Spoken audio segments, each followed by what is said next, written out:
On today's Locked On Royals, Locked On Padres crossover podcast, we're going to discuss the Sunday Night Baseball meltdown, the catastrophic Oakland A's series, and home run celebrations, the hottest topic in baseball right now. Let's get into it.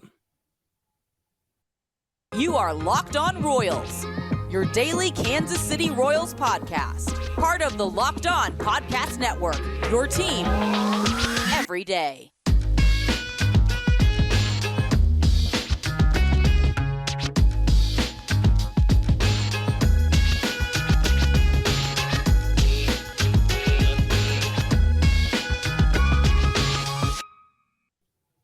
Let's get it going on the Locked On Padres, Locked On Royals crossover episode.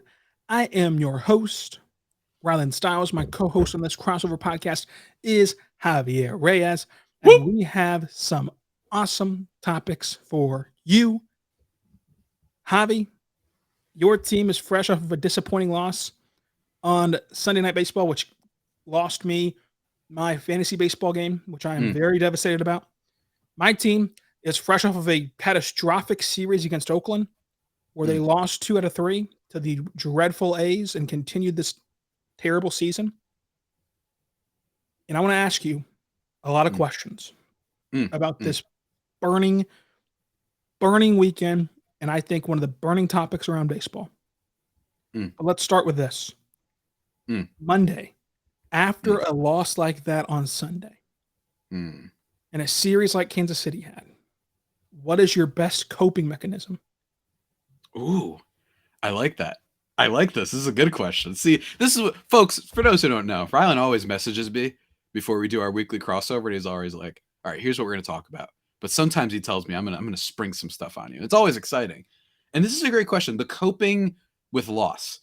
I think everyone has like their comfort shows, right? Like that's a thing. I am a type who does not want to associate myself with bad losses with anything baseball related. I will go and play the friggin' Pac-Man arcade machine if I have to. Like I will do anything that is not baseball. I will do anything that's not sports. Look, and this is not baseball, but after the New England Patriots ruined the potential just morale booster that was the 2016 Super Bowl after they beat the Atlanta Falcons, I went and rewatched Naruto, which I've watched 57 times, and rewatched it that night. Not all of it, obviously. It's too long for that. But I just went upstairs, laid in my bed, put it on my phone, and that's what I did. I ignored all texts, didn't go on Twitter because it was a nightmare for me. It was terrible. It could have healed the nation. And Boston sports, yet again, always associated with evil, beat them that day. And with the Padres, like let's say last year when they lose on the Bryce Harper home run, essentially, they don't bring in Hader for whatever reason. I just played. I forgot what I was playing. I think it was called like a short hike. It's a really soothing little indie game that I recommend everyone playing for whatever your stress is, because you're just like this little penguin lad that's like walking around and trying to find stuff and climb a mountain. It's really, really great. I highly recommend it. Rylan, you would enjoy it. Go check that out, guys, if you haven't already. That's what I usually do with coping. And in this case, I put out my episode yesterday and talked about it, that the Pods have just been, unfortunately, every time it looks like they're going to go nuclear, they suffer losses like this. This hasn't been the worst loss of their season. They had a worse stretch where they only scored 2 runs in 4 games, where the Brewers smacked them up. Braves smacked them up a little bit too. This hasn't been it's not the worst series loss, but it is frustrating that, you're playing really well. You have the Mexico City series. Juan Soto's heating up, and then Soto goes cold. He makes an error that essentially costs the team the game on Sunday. And then you have the rest of the team just kind of doesn't hit with runners in scoring position. That's been the whole thing for them all year. So it's been a frustrating up and down season for a team that allegedly has 4 MVPs in its lineup and isn't hitting better than the Oakland A's.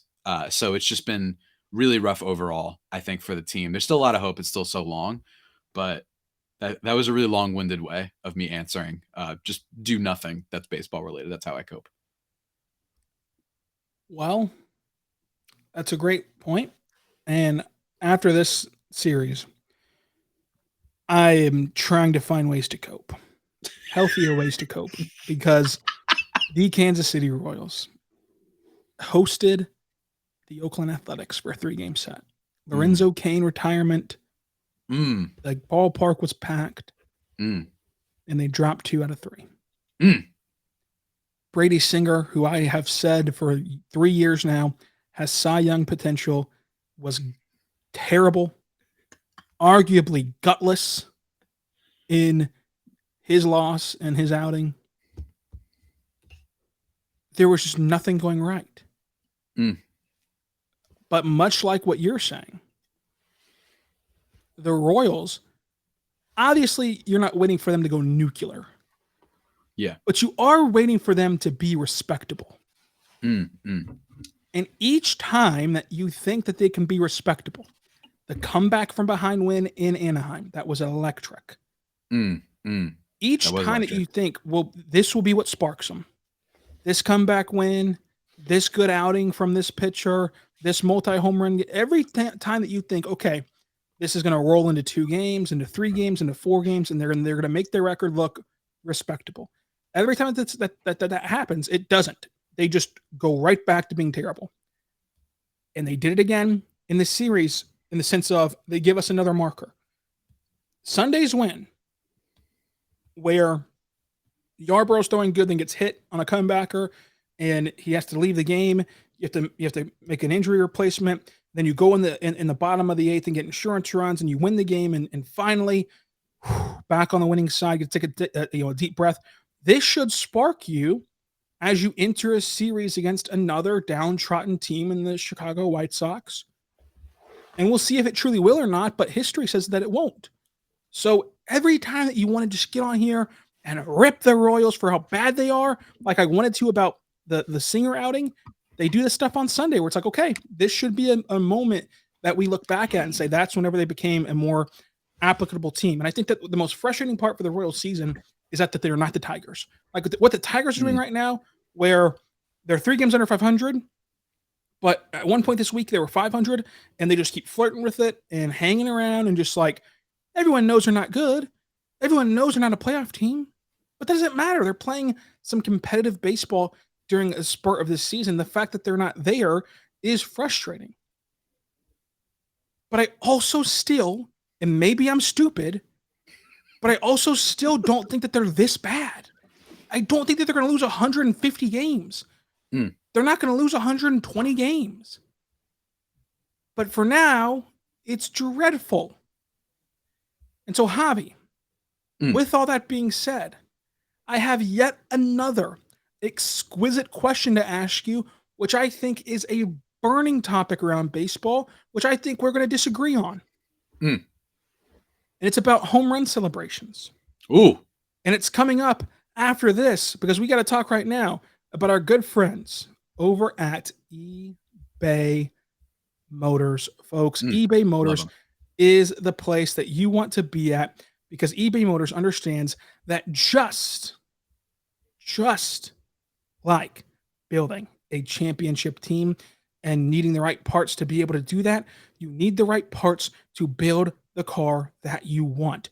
So make sure you go right now to eBay Motors and you're going to find the right part with the perfect fit for what you want to do and what you want to restore in your car.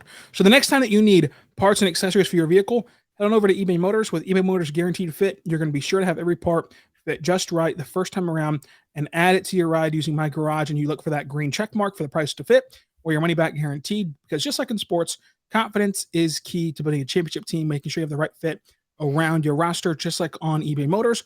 With over 122 million parts to choose from, you're going to get your car back in the game in no time, and it's so easy to bring home the right stuff, guaranteed. So go right now, get the right parts, the right fit, and the right prices at ebaymotors.com. Let's ride. eBay Guaranteed Fit to U.S. customers. Eligible items only. Exclusions apply. We're back on the Locked On Royals Padres crossover podcast. Folks, home run celebrations. Oh, boy. Javi, what is your opinion on home run celebrations in general? Look, man, as a famous billionaire once incorrectly stated, power to the people. My thing is, it is so much more fun. And even if it is a dumb one, and what I mean by a dumb one is Javi Baez last year celebrating a flyout, right? Because it ended up winning the game and being super loud about it. I think it's fun. I think that it creates content. I think it creates discourse. And yes, not everyone's going to be as cool. You know what I mean? Not everyone looks as cool doing celebrations as Tatis. Not everyone does. You know, you're going to have some random, a weird, aggressive, like odd one like Josh Naylor in the playoffs last year. He did the baby carry and it was so like loud and so like in your face and weird that I thought it was pretty cool. I did in its own very bizarre way. I think that sports don't have to be this beautiful pageantry of elegance and luxury. That you must respect the base paths and your time. You must make sure to give the clearest of answers. You must be all about the team and nothing else. No. This ain't the Met Gala.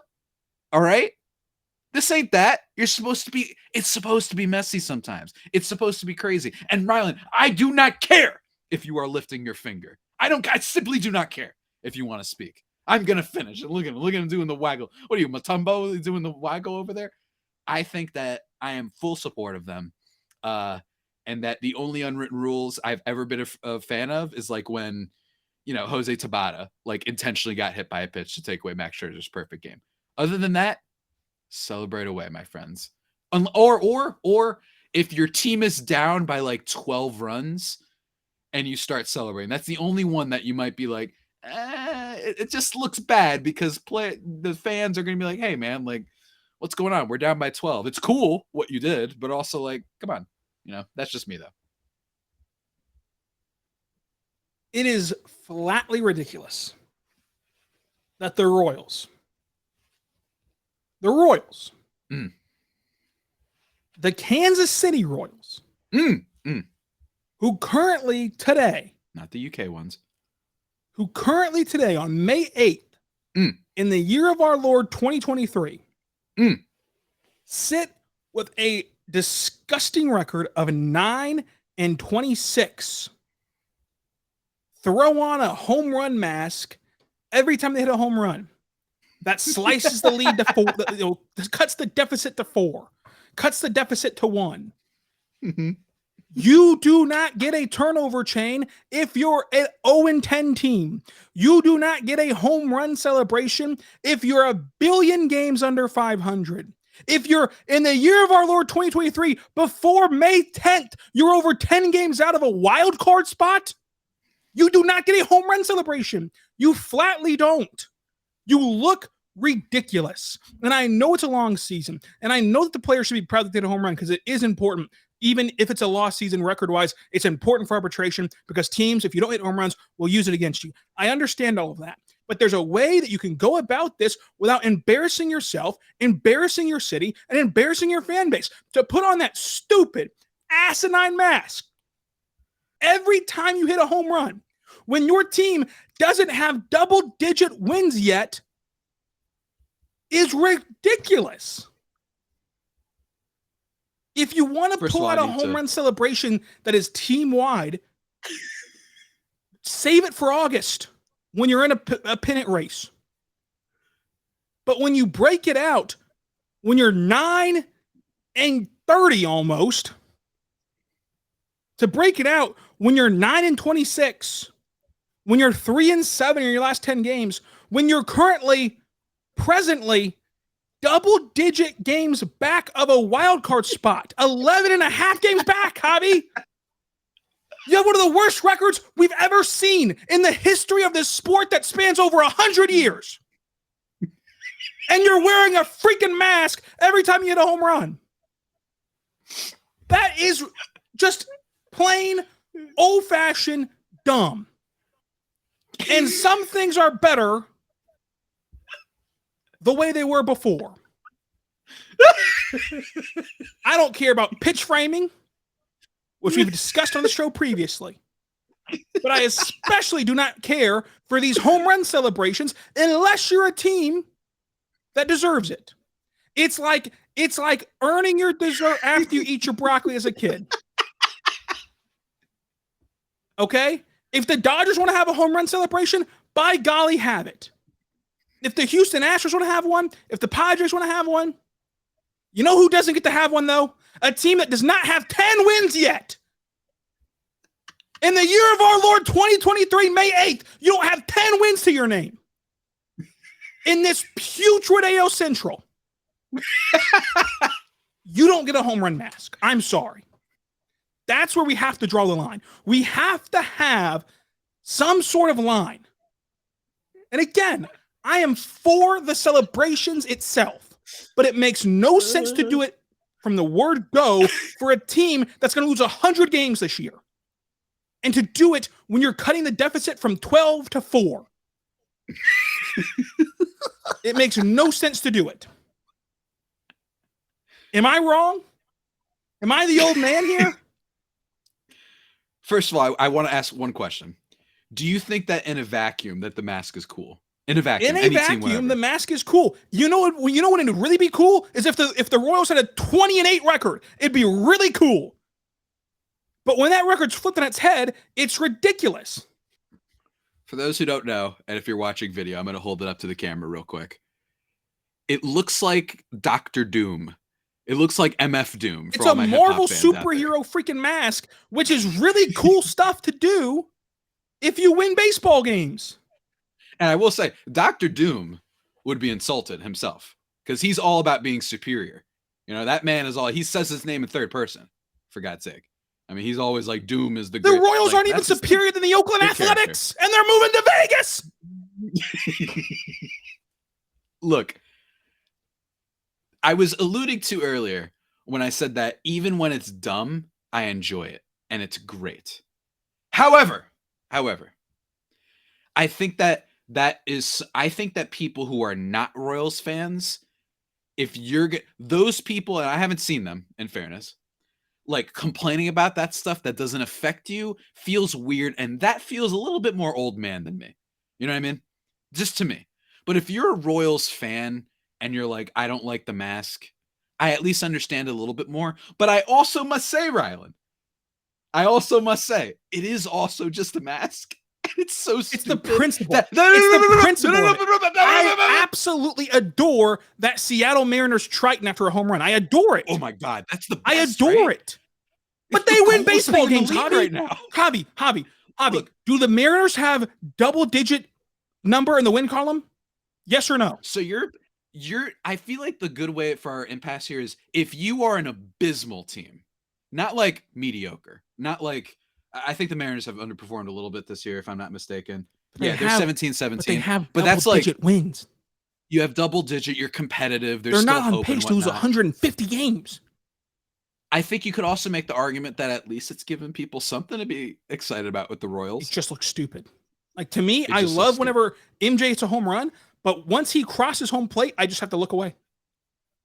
I cannot watch them put on a mask. I cannot.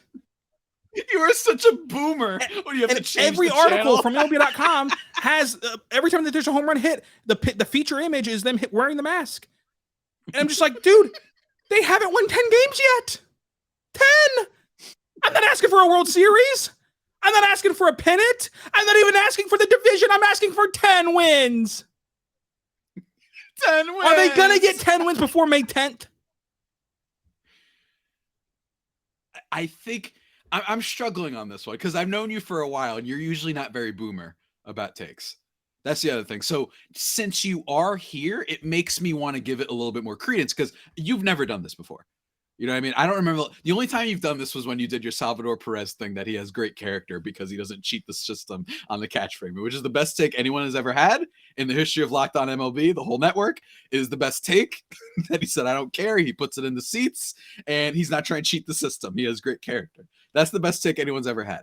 So I will say that you bring some points though. Like if you are abysmal, you just look dumb. But from my perspective, I like dumb things, but that could also just be my perspective. And that if this was the Padres and they were 9-25 and I see you doing that stuff, it's just a little bit weird. I would argue that the mask is it's just inoffensive. You're just kind of walking into the dugout. You put on a mask.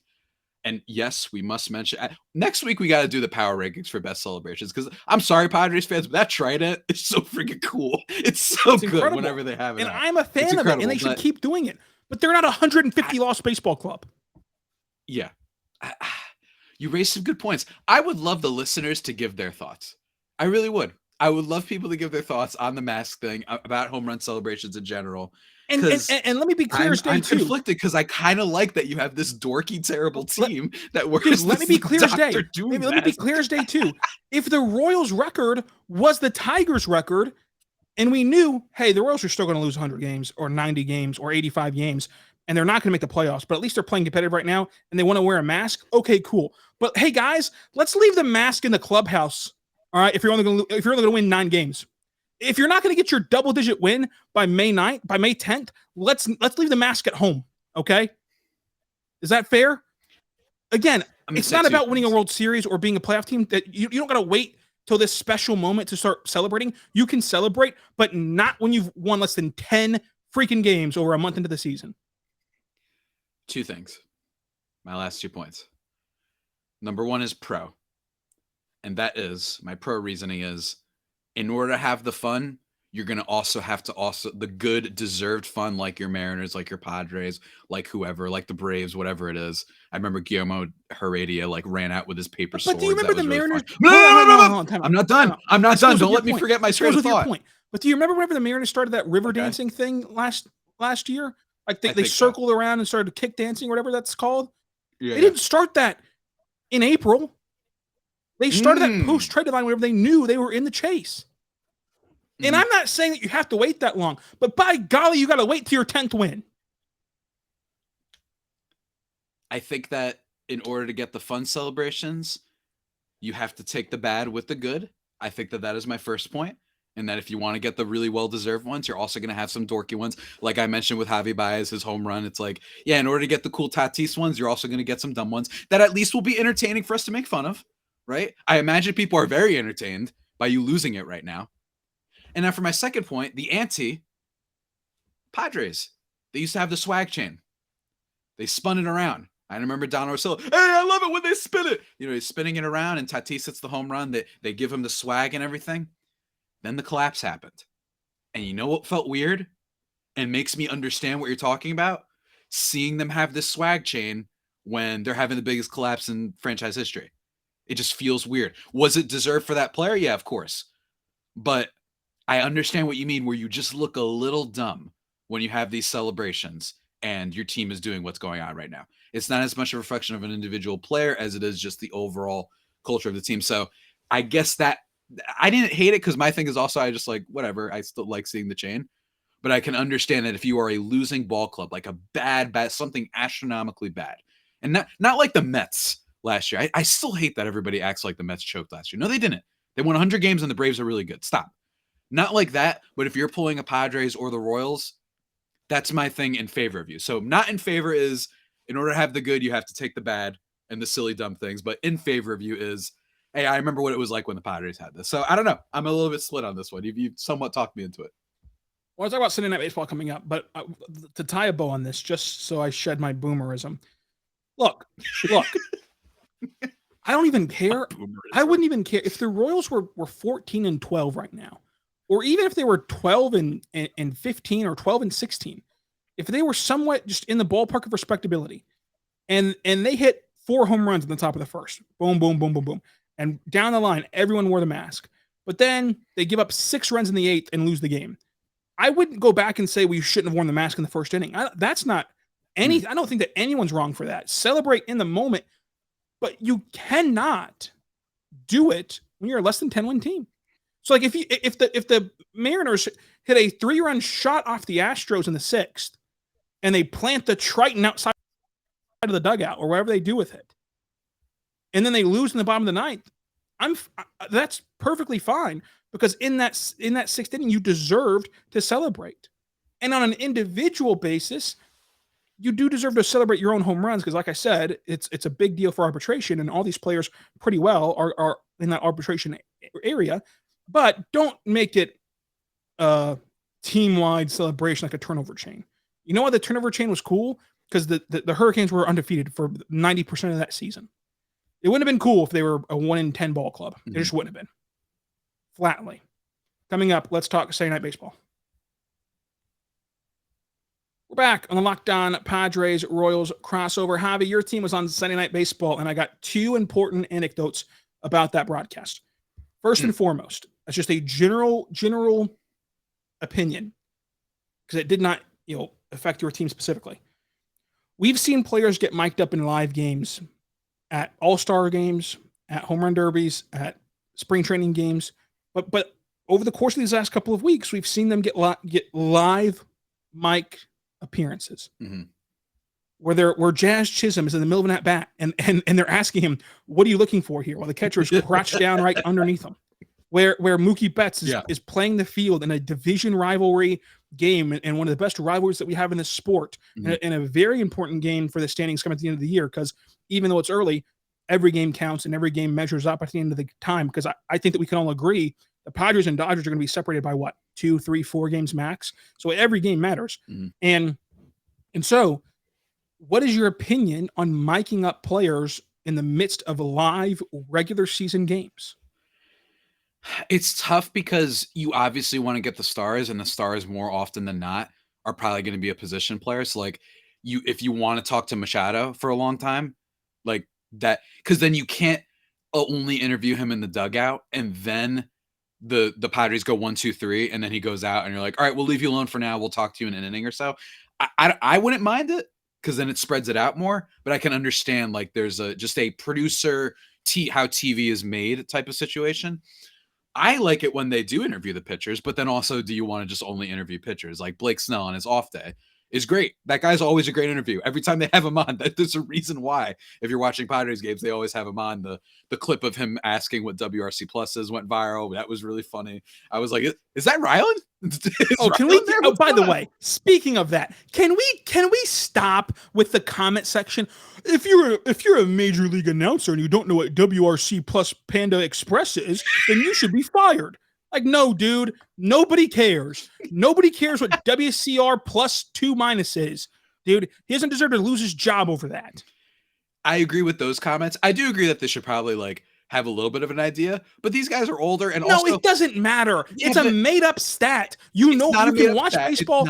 You're allowed to enjoy baseball without using freaking advanced analytics every time you turn around. And I'm sorry, that's going to be taboo to say nowadays. But if you want to be ignorant and look at average on-base percentage and RBIs, it's worked for 100 years. It's just baseball. If you choose to go down the rabbit hole of exit velocity and launch angle, that's perfectly okay too. But don't shame people for not getting on board with the launch angle of a hit. Yeah. Dude, I think it's not your job to watch a baseball game with Baseball Savant open at the same time. I think that if a GM who assembles a team doesn't know advanced stats is what's that mean? That's probably a red flag, but that's never really happened. That's not trickled down to fans and to announcers and to everything else. I think that it's I'm just a little bit surprised that you haven't been curious to look it up, but it's not something it's more of a surprise rather than an annoyment, if that makes sense. And I think that in the case of Snell, it was just really funny. Hey, I saw someone, AJ Casaval, who writes about the PadresFilmMB.com, who was like, I think Snell, forget the not knowing what it was. We need to change the name of it to hitter tool or hitter, something that's just easily approachable. Because when someone who doesn't know anything about baseball, they look at a stat that says XFIP, they're like, what does that mean? It means nothing. Come up with something. I think because WRC Plus, I think would be a great. It's pretty easy. If you're over 100, you're 5% better, or whatever. If you're 105, 5% better. 95, you're 5% worse. I just think that it's an easy one to explain. Just call it hitter rating. You know what I mean? Figure out a way to make it more approachable. I think would be a cool thing. I don't think you have to take everything as directly for what it means. Because as Snell brought up, the hell is the plus for? I was like, good point. I don't even know what the plus. He's like, yeah, but why plus? What's it's a great question. Runs created and RBIs. I think the problem with RBIs is that they don't necessarily reflect the goodness of the player as well as these other stats. I'm not saying they're useless. I don't like when people say stats are useless. Every stat has a value in some way. Well, according to your people that love advanced analytics, average has no purpose at all. So, see, That's one that we're split on in the community. Everyone's split. Yeah. I think it. Yeah. I Bill think James comes around and writes a freaking book, and now all of a sudden averages out. I think situational, it matters if you have second and third and Joey Gallo's up versus Tim Anderson. I think that matters. I think it matters less when we're talking about what will be good for the portion of 160. You know what I mean? I think that if you have a great walk rate, that way when you're in a slump, right? That way when you're not making contact, you're still able to get on base in another way. I think it matters over a prorated 162 sample. But when it comes to the playoffs, and like who would you, those guys with the average, and you got to have an on base skill too, but they tend to, like maybe if you're a 340 on base, whatever. I think you just see that those players will tend to get whatever hit you want. That's just me. Because the team that hit the most homers in the playoffs. Yeah, but then why aren't the Yankees ever leading the playoffs in the home runs every year? Because they go a little bit too far with on base percentage. But that's just me. And again, that's just I don't have a problem with advanced analytics. I like it. In Do basketball, you? Are you baseball, sure? Yes, I do. I truly do. In basketball, I'm on Synergy. I'm looking up the points per possession created off of screen passes. Like I'm doing all that stuff too. And in baseball, I'm on Baseball Savant all the time. But what I don't like is in the baseball community specifically. It's not like this in any other sport. In football, basketball, there's nowhere you can go and just be a fan and just relax and say, hey, he hits 300. I like him. Hey, he gets 100 RBIs. Yeah. I like that guy. If you do that, you are been basted upon by every fan on demand. They're calling you an idiot. They're saying you're behind the times. They're saying you refuse to adapt. Like they are calling you every name in the book because you just simply like batting average, what you've grown up with and loved your entire life. And not every fan has to be a freaking Bill James. It's okay to have a fandom where you just want to sit home, relax, have a cold one, watch the game, see who hits 300, and say, oh, yeah, I think he's a pretty good player. Like, not everything has to be diagnosed to the exact millisecond. If that's the case, then why watch the game? Just go on Baseball Savant the next day and look it up. Yeah. Who's good, who's bad? This is what the argument for me has been for a while, where this is why I enjoy writing about the silly things in baseball, and not necessarily analysis, because when you have an NBA conversation, you say, oh, who's better? Shea Gilgeous-Alexander or Tyrese Halliburton? When you're having that argument, you will eventually possibly bring up stats. Baseball. But first you're going to say who's got that dog in that you do. The first thing you do is pull up Baseball Reference. And I don't think that it's a good thing in discourse and having fun that the first thing you do is go to a stat page. You will eventually for basketball if you get really into it. But rarely do I, if I'm at a bar or I'm with friends, I don't think people immediately bring up average depth of target when they're debating Justin Herbert versus Aaron Rodgers and stuff like that. They don't. They bring up what they've watched and the sample size, and then here's what I think. And that's cool.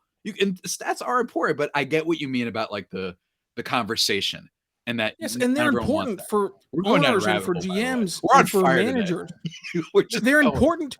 They're important for organizations. I hope that the Royals start to embrace analytics at an organizational level. But does that mean that I should never have a conversation with a fan that thinks that average is important? Of course not. I want to have that conversation. It is okay for fans to have different discourse than ownership and then GMs and then managers. We don't have to be robotic well, this is the only stat that truly qualifies how good this player is. No, sometimes you just got that dog in him. Sometimes he's just lucky. Sometimes you just got dog in him. It's not that serious, dude. Boy nice. The toxicity of the baseball community is getting to the point where it phases out just everyday fans because you just can't have a conversation anymore unless you have studied everyone's Baseball Savant page. You just can't. And that's what I don't like. I love advanced stats in every sport: football, basketball, baseball. I love it. I don't know about hockey. I watch some playoff hockey, but I don't know any stats even in general about hockey. But in those three sports, I love advanced stats. But only in baseball is the advanced stats the only stats you can look at, number one. And number two, if you don't understand some made-up stat that got made up 3 weeks ago by Pitcher List, then you're an idiot. If you don't already know his freaking newest project of his best quality pitch, whatever, it was actually an interesting process that he live streamed on Twitch about him making the stat. And I watched the Twitch broadcast, and I loved his idea to quantify how good a pitch was, no matter if it got hit or not. How good the location was, and but you gotta be careful because you don't want it to be math homework when you're watching a game. Yeah. Not everything has to be math homework, but I do like it though, and I do want it. There's a gray area. I do want to embrace it. I know what you're talking about. Presentation and hanging out all versus the time, though. hey, I want to read an article for why this pitcher's struggling. You know what Exactly. But it doesn't have to be that all the Yeah. time. Okay. Sometimes it can just be, hey, Vinny P's hitting 382. That's pretty I cool. mean? Yeah, that's pretty cool. End of It's like, story. the meme that's like the kid who's looking out, who's smiling at the light pastures, and then there's the other kid that's looking at the sad thing. I Yeah. don't know if you see that one. That one was like, that Yeah. boy nice versus, Yeah, oh wait, that I would gotta look up. yes.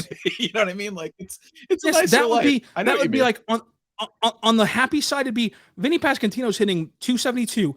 On the doom and gloom side it'd be Vinny Pascantino's expected weighted on base percentage whenever you look at his batting average against top quality arms is actually only $170. He's actually only beating up on bad pitchers. Like, dude, shut up. Like, shut up.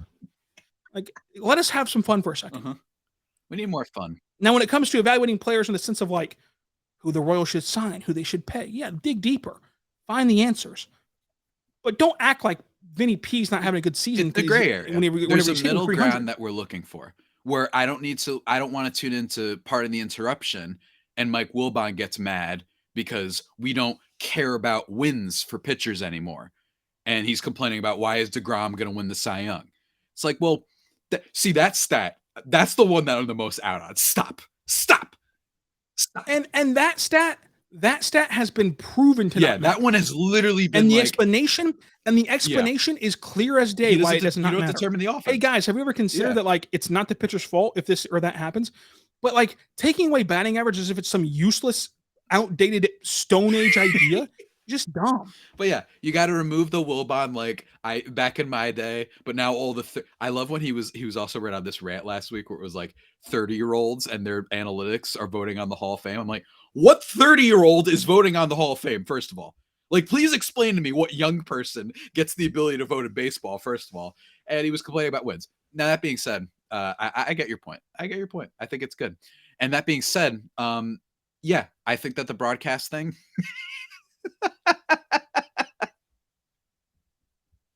That's how this originally started. I think that it's tough. I enjoy it, but I think they have to find a way. And I think it's a TV thing. Maybe if you want to give Machado a break, you know what I mean? He goes out, you talk to him while he's in the dugout. Oh, they went 1, 2, 3. All right, Manny, we'll see you in a little bit. Maybe, because I think you just get more fun answers there because they don't have to be as locked in. You know what I mean? But I don't know. I understand because sometimes they're good though. Sometimes they're good. I don't know. So we'll have to see. You have any more? So the last question I had for you on the Which broadcast. teams we got to cross off from the power rankings? We got another one? No, this is about the broadcast, and then we're going to get to that real quick. And there's only one question about the power rankings, and there's also only one more question about the broadcast. Yesterday, Mookie Betts, game tying home run, and Eduardo Perez said, "Look at that, Nando. That's a superstar, Mookie Betts." And then he went on SiriusXM and gave a full-fledged apology about saying that. Did he need to apologize for saying that? No, but also what a loser comment. So both things can be true. First of all, what are you talking about? That's what a superstar You hit the nail on the head. Tatis is the one that won them game 1 by himself. He had the great catch. So that's stupid. It's just a dumb, but I don't need you to go on and do an apology. It's not like he said, hey. Oh, he went on a huge apology. You don't need to do an apology. It's like, you don't dude, need to act like you said, look, there's someone that actually had to apologize for what they said on air this week. Yeah, you know what I'm saying? That's different. No, I don't need an on-air apology. It's just dumb. And if people want to make fun of it, it's a terrible take. It's a terrible take. I didn't even hear that. This is why I meet the game sometimes, and I just like talking and hanging out with people. That's very dumb. That's a terrible take. I just want to know what you thought about, like, should he have apologized to it? I don't think he should have apologized, but it was a stupid take. Like, he could admit I'm wrong, but like apologizing was a bit extreme. Here's the power rankings that we started with at the top of the season: Braves, Padres, Astros, Mets, Dodgers, Yankees, Phillies, Blue Jays, Mariners, Guardians, Cardinals, Rays, Twins, Angels, Brewers, White Sox, Rangers. We've already agreed to move the Rangers up. We've already agreed that the Rays, of course, were underrated. My one question this week about our start of the year power rankings: is it time to write off the Cardinals? Yeah. Are they done? I was about to say, I can't write them off as a cross off, but they have to be significantly lower. Like I'm talking like definitely like below the D-backs, below the Orioles, below the Brewers, below the Angels, below the Twins, probably below the Cubs, below the Red Sox, below the Pirates. I'm not buying into the Pirates yet. So, but like around that range, you got to move them down. This is a team that has refused to invest in starting pitching for the longest time, right? Like every year, everyone's like, get a pitcher. And they're like, no, we want to rely on Adam Wainwright and Jack Flaherty. Like, okay, what about Marcus Stroman? No, we want to rely on Adam Wainwright again. And it's worked a decent amount. Last year, they were pretty good, although they got bounced in the first round by the allegedly good defense they had. Yeah, the Cardinals, it just feels like them not caring seemingly about upgrading their rotation is finally catching up to them. That's what seems to be the case. They refuse to make any trades for big players, and they just haven't signed anybody. And there's been guys on the market before that they could have afforded. I don't know how they're a team that didn't go out and pay Nate Eovaldi, someone like that, middle tier starter. I think you got to move the Cardinals down by a lot. And at this rate, they're also, along with the White Sox, going to be one of the more interesting trade deadline teams, where teams are going to be watching and saying, okay, if they're still not competitive and good, that could be a team that everybody's interested in getting their players. So remains to be seen. I agree. I can't. Okay, so there's just something about this, and this is why I wanted to ask you to lead off this topic. The Cardinals to me are like the Royals boogeyman. Like they're the biggest rival. They're the in-state rival. They're like just everyone has envy of the Cardinals, if we're being honest, but we can't admit it. So I just cannot write them off yet. I know how bad they've been. I know that their record is comparable to the Royals. They only have like one more win than Kansas City. Mm-hmm. But there's just something about the Cardinals I just cannot shake. And that's probably just inherent bias that I should get rid of and like just fully write them off as I did with all these other bad teams. But I just can't get there. And that's probably, again, I'm probably the one that's wrong. But I can't write them off. What I will say is the Rangers are a top 10 team in baseball. They are a top 10 team in baseball. They have the best offense in the sport without Corey Seager playing right now because he's not healthy. They are a top 10 team in baseball to me. Fair enough. We'll have to revisit this again next week. We will. Javi, thanks for joining us. We're going to do our cross-off teams next week. We're also next week going to do our top 5 coolest teams in baseball and top 5 most hated teams in baseball. So stay tuned for that. Until tomorrow, be good. Be good to